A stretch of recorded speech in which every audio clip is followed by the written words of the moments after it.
School পরিচালন কমিটির নির্বাচনে বিরোধীরা নমিনেশনেই জমা দিল না। এবারও তৃণমূল পরিচালিত বোর্ড গঠন হলো। বাঁকড়া দারুল কোরআন হাই মাদ্রাসা স্কুলের পরিচালন কমিটির নির্বাচনে তৃণমূল কংগ্রেস পরিচালিত বোর্ড গঠন হলো বিনা প্রতিদ্বন্দ্বিতায়। 20 সেপ্টেম্বর থেকে নমিনেশন ফর্ম জমা দেওয়ার কাজ শুরু হয়। আজ শনিবার শেষ দিনেও বিরোধীরা নমিনেশন ফর্ম জমা দেয়নি বলে বিনা প্রতিদ্বন্দ্বিতায় 6 জন প্রার্থী জয়ী হয়। বাঁকড়া 1 নম্বর পঞ্চায়েতের প্রধান আক্তার হোসেন মোল্লা জানান, 2011 সাল থেকে মমতা বন্দ্যোপাধ্যায় ক্ষমতায় আসার পর থেকে এই স্কুলের পরিচালন কমিটির নির্বাচনে বিরোধীরা জয়ী হতে পারেনি। এইবারের ভোটার তালিকাও তোলেনি বিরোধীরা, কোনো নমিনেশন জমা করতে পারেনি। 6-0 ফল হয়। বাঁকড়া বিরোধী বলে কেউ নেই।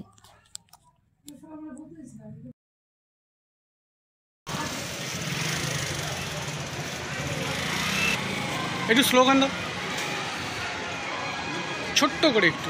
তৃণমূল কংগ্রেস জিন্দাবাদ, তৃণমূল কংগ্রেস জিন্দাবাদ, মামাটি মানুষ মমতা ব্যানার্জি জিন্দাবাদ। এই স্কুল নির্বাচনে জয়ী কারা হলো? ম্যানেজিং কমিটি নির্বাচন, বাঁকড়া দারুল কোরআনিয়া মাদ্রাসা। ফলাফল 6-0।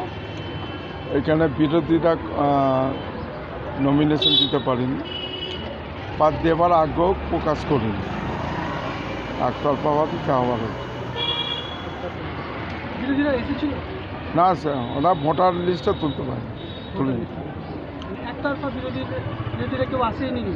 না আসেনি, বাঁকড়ার বিরোধী নেই।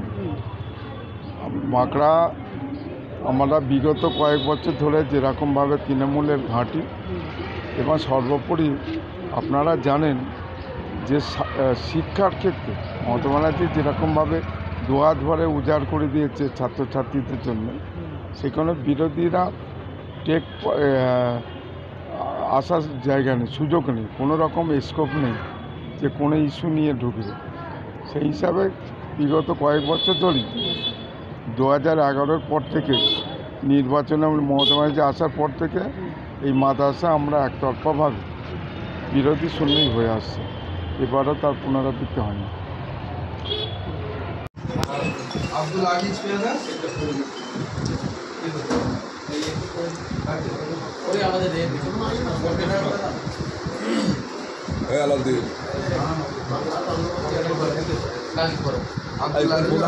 আব্দুল আজিজ কে আছে রে?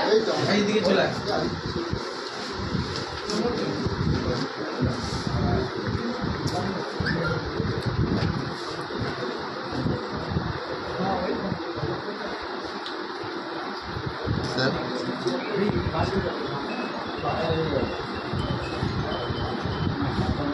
ভুল কি খবর? ভুল স্যার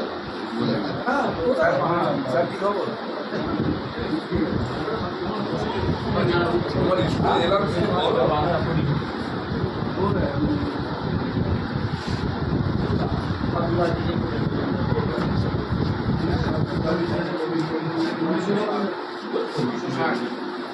हम फोन कर रहे हैं।